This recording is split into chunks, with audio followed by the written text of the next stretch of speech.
ધોરણ 12 કોમર્સ વિષય account chapter 3 અગાઉ આપણે ચેપ્ટર 3 ના બધા આપણે કરી ચૂક્યા છીએ અને ફરીથી પુનરાવર્તન કરીએ.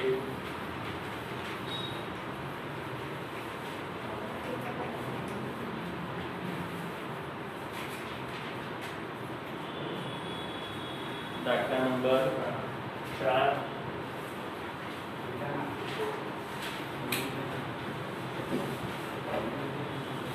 દાખલા નંબર 4 માં આપણને શું કીધું છે કે સરેરાશ નફાની 4 વર્ષની ખરીદીને આધારે 5 વર્ષના નફાની માહિતી આપી છે અને 4 વર્ષની ખરીદીને આધારે આપણને ભાગની ગણતરી કરવાનું કીધું છે. તો સૌથી પહેલા લખવામાં વિદ્યાર્થીઓ ખાસ ધ્યાન રાખવાનું કે વર્ષ તમને ચડતા ક્રમમાં આપેલા છે કે નહીં એ જોઈ લેવાનું. વર્ષ ચડતા ક્રમમાં ન આપેલા હોય તો એને ચડતા ક્રમમાં ગોઠવી દેવાના, બરોબર, અને પછી દાખલો ગણવાનો. ખાસ ધ્યાન રાખી લો. તો પહેલા જોઈ લો આપણે વર્ષ ચડતા ક્રમમાં આપેલા છે, બરોબર. તો પહેલા રકમ ઉતારી દઈએ. વર્ષ અને નફો 2011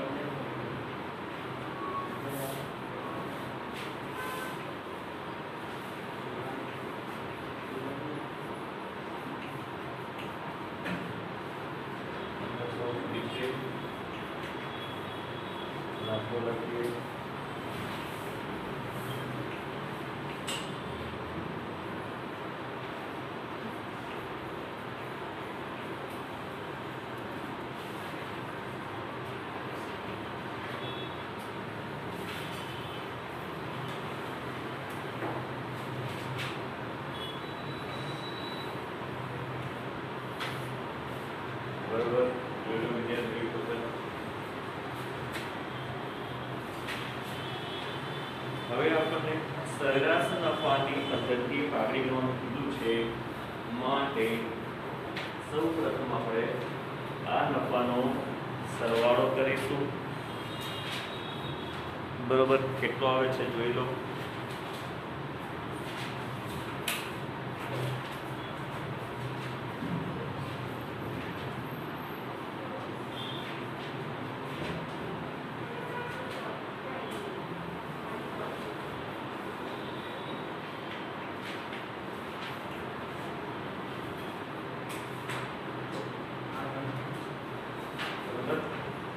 ત્યારબાદ સૌથી પહેલા સરેરાશ નફો શોધવાનો. તો તમને ખબર છે સરેરાશ નફાનું સૂત્ર કુલ નફો ભાગ્યા કુલ વર્ષ, બરોબર. તો કુલ નફો કેટલો છે? 7,40,000 ભાગ્યા કેટલા વર્ષ છે? 5 વર્ષ. કેટલું આવે છે? 1,48,000.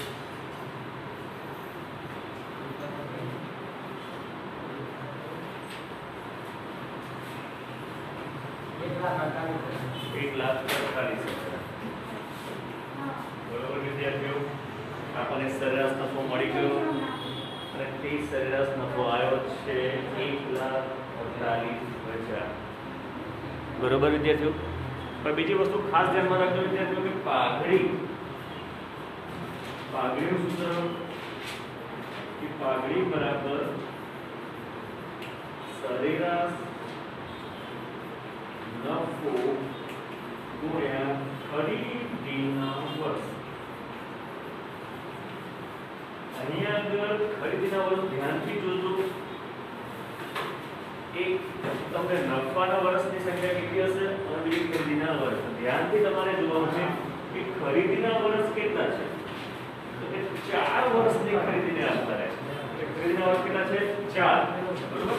તો સૂત્રમાં મૂકી દઈએ તો 1,48,000 ગુણ્યા 4 5,92,000. બરોબર વિદ્યાર્થીઓ, બોલો એકવાર.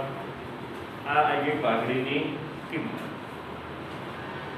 જ્યારે તમને માત્ર સરેરાશ નફાની પદ્ધતિએ પાઘડીની કિંમત શોધવાનું કીધું હોય તો આવી રીતે આપણે પાઘડીની કિંમત શોધીશું.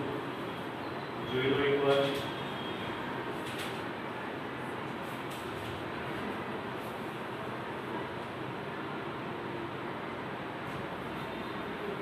બરોબર વિદ્યાર્થીઓ.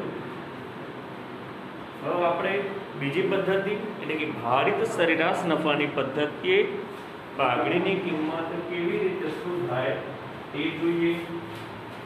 તો દાખલા નંબર 7 એમાં આપણને કીધું છે કે ભારિત સરેરાશ નફાની પદ્ધતિએ પાઘડીની કિંમત શોધો. બરોબર.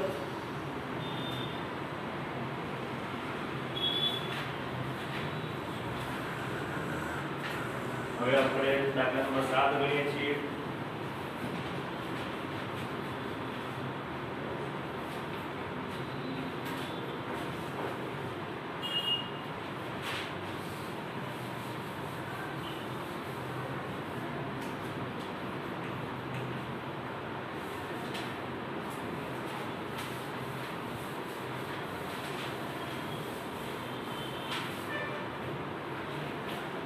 ખાસ ભારિત નફાની રીતે જ્યારે આપણને દાખલો ગણવાનો કે તો એમાં તમારે એ વસ્તુ ખાતે રાખવાની છે. એક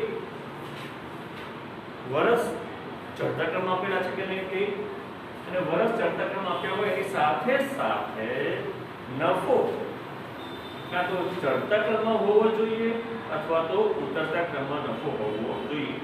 એટલે કે 10, 11, 12, 13, 14 એ ચડતા ક્રમમાં કહેવાય અને ઉતરતા ક્રમમાં હોય તો તે 20, 19, 18, 17 એ પ્રમાણે જો નફો હોય વર્ષ દરમિયાન તો જ ભારિત નફાની પદ્ધતિ પાઘડીની કિંમત શોધી શકાય. બરોબર. તો હવે જોઈએ આપણે દાખલા નંબર 7.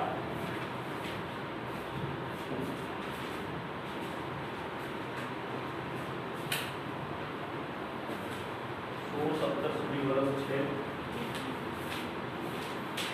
સૌથી પહેલા નફો લખી નાખીએ.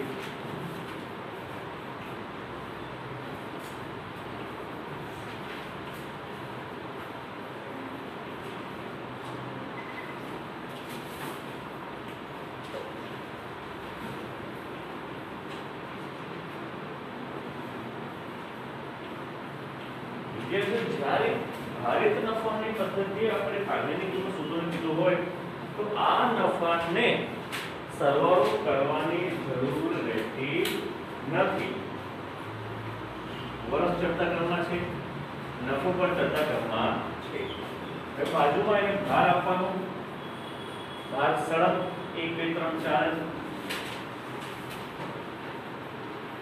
બરોબર. પછી ભારિત નફો.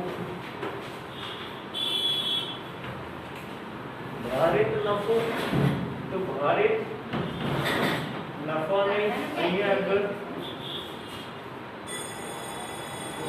નફો અને ભારનો આપણે ગુણાકાર કરીશું. તો પહેલા 40 ગુણ્યા 1 બરાબર 40,000. ત્યારબાદ 60 ગુણ્યા 2 બરાબર 1,20,000. 75 ગુણ્યા 3 બરાબર 225 એટલે કે 2,25,000. 90 ગુણ્યા 4 9 ચોક 36 એટલે 3,60,000. જ્યારે એ 12 ગુણ્યા 5 એ 12 કરતા 60 એટલે 6 લાખ થશે. બરોબર છે. તો સૌથી પહેલા આપણે ભારિત નફો શોધી કાઢવાનો.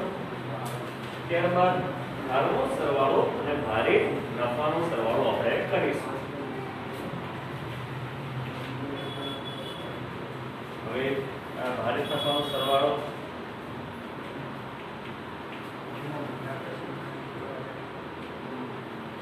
₹13,45,000 આવશે. ભારિત નફાનો સરવાળો બરોબર 13,45,000. જોઈ લો વિદ્યાર્થીઓ. બરોબર.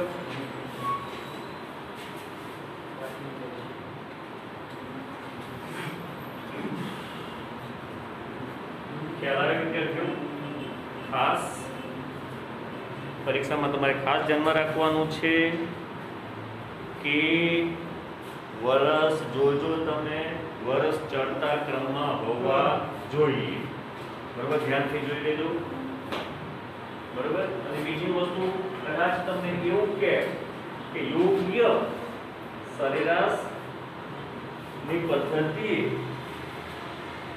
પાઘડીની કિંમત શોધો તો તે વર્ષે તમારે જોઈ લેવાનું કે જો નફો ચડતા ક્રમમાં હોય તો ભારિત નફાની રીતે પાઘડી શોધવાની, અને નફો ચડતા ક્રમમાં ન હોય એટલે કે એક વર્ષ 40,000 તો બીજા વર્ષે 30,000 હોય તો ત્રીજા વર્ષે 50,000 હોય તો ચોથા વર્ષે 40,000 હોય તો 50,000 હોય. એટલે નફામાં વધારો ઘટાડો થતો હોય તો સાદી સરેરાશ નફાની પદ્ધતિ પાઘડી શોધાય.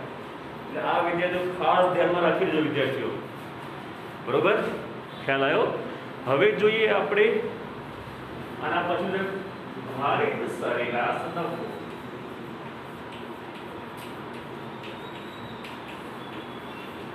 બરોબર, તો ભારિત સરેરાશ નફાનું સૂત્ર છે કુલ ભારિત નફો ભાગ્યા કુલ ભાર. તો આપણને કુલ ભારિત નફો કેટલો આપ્યો છે? 13,45,000. બરોબર, અને કુલ ભાર કેટલો છે? 15. બરોબર, તો આ બેનો ભાગાકાર કેટલો આવે છે?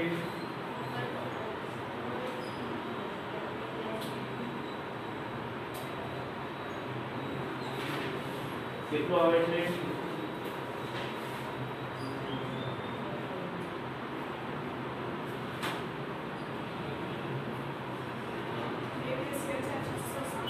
હા, 89,667. બરોબર, 66 આવે છે એટલે 89,667 લખાય. બરોબર, બરાબર. પોઈન્ટ આવે, પોઈન્ટ 5 ને ઉપર એક આગળ ઉમેરી દેવાનો. બરોબર વિદ્યાર્થીઓ, તો આ આવ્યો આપણને ભારિત સરેરાશ નફો. બરોબર, હવે આપણે પાઘડીની કિંમત શોધીશું. પાઘડી બરાબર ભારિત સરેરાશ નફો ગુણ્યા ખરીદીના વર્ષ. બરોબર, તો ભારિત સરેરાશ નફો કેટલો છે આપણી પાસે? 81,667 ગુણ્યા ખરીદીના વર્ષ આપ્યા છે આપણને 3 વર્ષ. બરોબર, આ ખાસ ધ્યાનથી જોઈ લેજો. બરોબર, તો હવે 3 વર્ષ બરાબર કેટલી પાઘડીની કિંમત આવે છે જોઈ લો. કેટલી આવે છે?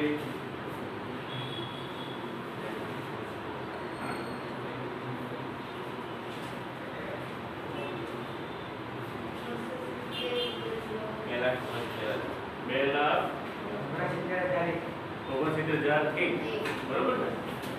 269001. બરોબર, ઓકે. બરોબર, તો આવી રીતે આપણે ભારિત સરેરાશ નફાની રીતે પાઘડીની કિંમત શોધી શકાય. જોઈ લો વિદ્યાર્થીઓ એકવાર.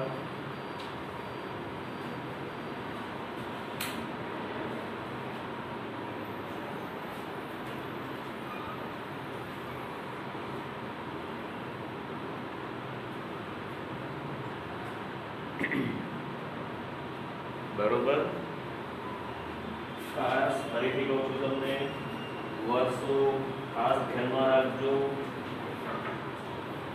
બરોબર, ને યોગ્ય પદ્ધતિ કીધી હોય તો નફાને તમારે જોઈ લેવાનું. નફો કયા ક્રમમાં છે? ચડતા ક્રમમાં હોય તોય ભારિત નફાની પદ્ધતિએ શોધાય, અને ઉતરતા ક્રમમાં હોય તો પણ ભારિત નફાની પદ્ધતિએ ભાગની કિંમત શોધી શકાય. ઉતરતા ક્રમમાં એટલે પહેલા વર્ષે વધારે નફો હોય, પછી એનાથી ઓછો, પછી એનાથી ઓછું, પછી એનાથી ઓછું, તો પણ આપણે ભારિત સરેરાશ નફાની પદ્ધતિ ભાગે શોધી શકીએ. બરોબર વિદ્યાર્થીઓ?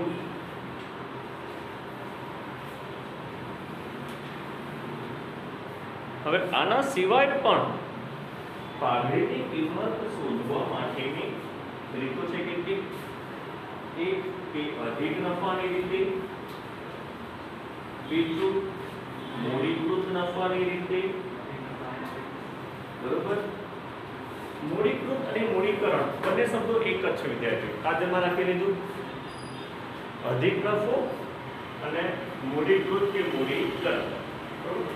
જ્યારે તમને અધિક નફાની રીતે કે મૂડીકૃત નફાની રીતે કે મૂડીકરણ એની રીતે ભાગની શોધવાનું કીધું હોય તો એના 6 સ્ટેપ તમારે યાદ રાખવાના છે. તો એના 6 સ્ટેપ તમને પેજ નંબર 55 ઉપર આપેલા છે. પેજ નંબર 55 સ્ટેપ તૈયાર કરો. આ તો તમારું આ હોમવર્ક છે. બરોબર વિદ્યાર્થીઓ? ખાસ પેજ નંબર 55 પર જે 6 સ્ટેપ આપે છે એ 6 સ્ટેપ તમે તૈયાર કરશો એટલે અધિક નફાની રીતે કે મૂડીકૃત નફાની રીતે પાઘડીની કિંમત શોધી શકાય. તો 6 સ્ટેપ કયા છે એ જોઈ લઈએ આપણે. પહેલું છે રોકાયેલી મૂડી. રોકાયેલી મૂડી એટલે કે કુલ મિલકતો અને કુલ દેવાનો તફાવત. તો ધંધામાં તમને કુલ મિલકતો આપેલી હશે, એ કુલ મિલકતોમાંથી કુલ દેવા બાદ કરો એટલે મળશે તમને રોકાયેલી મૂડી. બરોબર? કેટલીક વખત સીધી તમને રોકાયેલી મૂડી પણ આપી દેશે તો આપણે બીજું કઈ શોધવાનું રહેતું નથી. તો સીધી આપણે રોકાયેલી મૂડી લખી નાખીશું. બીજું સ્ટેપ છે અપેક્ષિત વળતરનો દર. તો અપેક્ષિત વળતરનો દર પર તમને રકમ આપેલો હશે 10%, 15% કે 5% જે આપેલો હોય એ તમારે સીધો લખી નાખવાનો છે. ત્યારબાદ અપેક્ષિત નફો. અપેક્ષિત નફાનું સૂત્ર છે કે રોકાયેલી મૂડી ગુણ્યા અપેક્ષિત વળતરનો દર એટલે તમને મળશે અપેક્ષિત નફો. ત્યારબાદ ચોથું મહત્વનું સ્ટેપ છે સરેરાશ નફો. આપણે જો સરેરાશ નફો બે રીતે શોધી શકીએ છીએ તો એમાં તમારે ધ્યાન રાખવાનું છે કે કઈ પદ્ધતિએ સરેરાશ નફો માંગ્યો છે. જો કાઈ ના કીધું હોય તો સાદી સરેરાશ નફાની પદ્ધતિ વાપરવાની. કાઈ ના કીધું હોય જો કોટ કરી હોય કે ભારિત સરેરાશ નફાની રીતે તો પછી આ રીતે તમારે સરેરાશ નફો શોધવાનો. ખ્યાલ આવી ગયો? પાંચમું સ્ટેપ અધિક નફો. તો અધિક નફાનું સૂત્ર છે સરેરાશ નફો માઈનસ અપેક્ષિત નફો. ત્રીજા સ્ટેપમાં આપણે ચોથા સ્ટેપમાં આપણે સરેરાશ નફો શોધ્યો અને ત્રીજા સ્ટેપની અંદર આપણે અપેક્ષિત નફો શોધ્યો. અને છેલ્લું સ્ટેપ છે પાઘડી. તો પાઘડીનું સૂત્ર છે કે અધિક નફો ગુણ્યા ખરીદીના વર્ષ. બરોબર વિદ્યાર્થીઓ? એ આપણે આવતીકાલે જોઈશું. બરોબર? તો આવી રીતે જ્યારે તમને અધિક નફાની રીતે પાઘડીની કિંમત શોધવાનું કે તો આ 6 સ્ટેપ બાય સ્ટેપ પાઘડીની કિંમત આપણે શોધવાની છે. તો આજના હોમવર્કમાં આપું તમને પેજ નંબર 95 ઉપરના અધિક નફાની રીતે પાઘડી શોધવાના 6 સ્ટેપ એ તમારે હોમવર્કમાં તૈયાર કરવાના છે. બરોબર વિદ્યાર્થીઓ? ત્યારે આવતા પેજની અંદર આપણે અધિક નફાની રીતે પાઘડીની કિંમત શોધીશું. બરોબર? આજે આપણે આટલું રાખીએ છીએ. આશા રાખું છું જેમાં તમે 6 સ્ટેપ તૈયાર કરી કાઢશો।